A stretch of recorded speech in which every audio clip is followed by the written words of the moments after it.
Hello बच्चों, कैसे हो आप सब? अच्छे हो? ठीक है। तो मैं आज आपके लिए फिर एक नई कहानी लेकर आई हूँ। इस कहानी का नाम है चतुर खरगोश। किसी जंगल में चतुरदंत नाम का एक विशाल हाथी रहता था। वो अपने हाथियों के दल का मुखिया था, उनका लीडर था।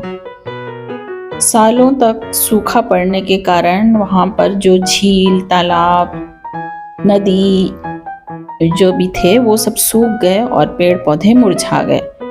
सब हाथियों ने मिलकर अपने लीडर को कहा, चतुरदंत को, कि हमारे बच्चे भूख प्यास से मर गए और जो शेष हैं वो मरने वाले हैं, इसलिए जल्दी ही किसी बड़े तालाब की खोज की जाए। बहुत देर सोचने के बाद चतुरदंत को याद आया।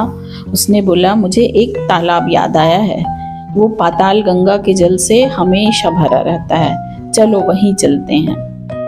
5 रात की लंबी यात्रा के बाद सब हाथी वहां पहुंचे। तालाब में अच्छा पानी भरा था।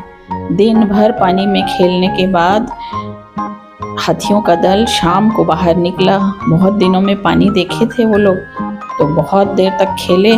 शाम को जब बाहर निकले तो चारों तरफ तालाब के आसपास खरगोशों के बहुत सारे बिल थे। अब खरगोश बिल बना के रखे थे, तो वहाँ की जो मिट्टी थी, जमीन थी, वो पोली हो गई थी। तो जब हाथी चले, हाथी तो बहुत बड़े होते हैं ना, तो जब हाथी चले तो उनके पैरों से उनके बिल जो है टूट फूट गए और कुछ खरगोश हाथियों के पैरों से दब भी गए। किसी की गर्दन टूट गई, किसी का पैर टूट गया, कुछ मर गए। तो हाथियों के जाने के बाद बिल में रहने वाले जो भी खरगोश थे, जो घायल हो गए थे और जो सही सलामत थे, वो सब ने मिलकर एक बैठक की, मीटिंग की, और जो स्वर्गवासी खरगोश हो गए थे उनके लिए उन्होंने श्रद्धांजलि प्रकट की और भविष्य में ऐसी चीज ना हो इसका उपाय सोचने के लिए मीटिंग की। उन्होंने सोचा, आसपास कहीं पानी नहीं है, तो ये हाथियों ने अब ये तालाब देख लिया है, तो ये तो अब रोज यहीं आएंगे और अपने पैरों से हमारे बिल को रौंदेंगे और 2-4 दिनों में ही हमारे पूरे कुल का नाश हो जाएगा। क्योंकि हाथी का स्पर्श ही इतना भयंकर है जितना सांप का सूंघना। तब इस संकट से बचाने का उपाय सोचते सोचते एक ने सोचा कि अब हमको ये स्थान छोड़ के दूसरे देश में चले जाना चाहिए। एक का त्याग परिवार के लिए, परिवार का गांव के लिए, गांव का शहर के लिए, और संपूर्ण पृथ्वी का त्याग अपनी रक्षा के लिए भी करना पड़े तो करना चाहिए। किंतु दूसरे खरगोशों ने कहा कि हम तो अपने पिता पितामह की भूमि को नहीं छोड़ेंगे, हमारे बाप दादा यहाँ रहते थे, हम कैसे छोड़ के चले जाएं। तो कुछ लोगों ने उपाय सुझाया कि खरगोशों की तरफ से किसी होशियार खरगोश को हाथियों के दल के पास भेजा जाए और वो खरगोश जाकर हाथियों से कहे कि चंद्रमा में जो खरगोश बैठा है ना, उसने हाथियों को इस तालाब में आने से मना किया है। संभव है कि चंद्रमा में जो खरगोश है उसकी बात को वो लोग मान जाएं, हमारी बात तो नहीं मानेंगे। तो बहुत सोचने के बाद एक लंबकर्ण नाम के खरगोश को दूत बनाकर हाथियों के पास भेजा गया।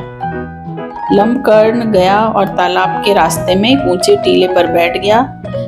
वो देख रहा था जब हाथी नहा कर निकलेंगे तब अपनी बात चालू करूंगा। और जब हाथियों का झुंड वहां आया तो उसने बोला, यह तालाब चांद का अपना तालाब है, यहाँ मत आया करो। तो एक हाथी गुस्सा होकर पूछा, तू कौन है? तो लंबकर्ण ने बोला कि मैं चांद में रहने वाला खरगोश हूँ और चंद्रमा भगवान ने मुझे तुम्हारे पास यह कहने के लिए भेजा है कि तुम इस तालाब में मत आया करो। गजराज ने कहा कि जिस भगवान चंद्रमा का संदेश तुम लाए हो वो कहाँ है इस समय? तब लंबकर्ण ने बोला कि वो इस समय इसी तालाब में है। कल तुम लोगों ने सब खरगोशों के बिल को तोड़ फोड़ डाला, तो आज वो गुस्सा होकर और खरगोशों की पुकार सुनकर आए हैं, उन्हीं ने मुझको तुम्हारे पास भेजा है। गजराज ने कहा कि ऐसा ही है तो चलो मुझे उनके दर्शन करा दो, मैं भी उनको प्रणाम करके वापस चला जाऊंगा। तब लंबकर्ण अकेले गजराज को लेकर तालाब के किनारे गया। तालाब में चांद की छाया पड़ रही थी, चांद की परछाई पड़ रही थी, तो गजराज ने उसको ही चांद समझकर प्रणाम किया और लौट गया। और उसको विश्वास हो गया कि वास्तव में यहाँ पर चंद्रमा भगवान स्थित हैं। और उसके बाद उसने अपने दल को समझाया और उसके बाद हाथियों का वो जो टीम थी हाथियों की, वो कभी उस तालाब में नहीं गए। तो इस कहानी से क्या शिक्षा मिलती है आपको? कि बुद्धिमानी से, चतुराई से हर समस्या का समाधान संभव है। किस तरह चालाकी से खरगोश तो बहुत छोटे होते हैं, अगर वो हाथियों से लड़ते तो वो पूरा ख़त्म हो जाते, और अगर वो नहीं लड़ते तो भी ख़त्म हो जाते। तो उन्होंने बहुत चालाकी से अपनी बात रखी, जिससे सांप भी ना मरे और लाठी भी ना टूटे और सांप भी मर जाए। तो इस कहानी से यही सीखने को मिलता है कि होशियारी से, समझदारी से सब कुछ मुमकिन है। ठीक है ना? ओके।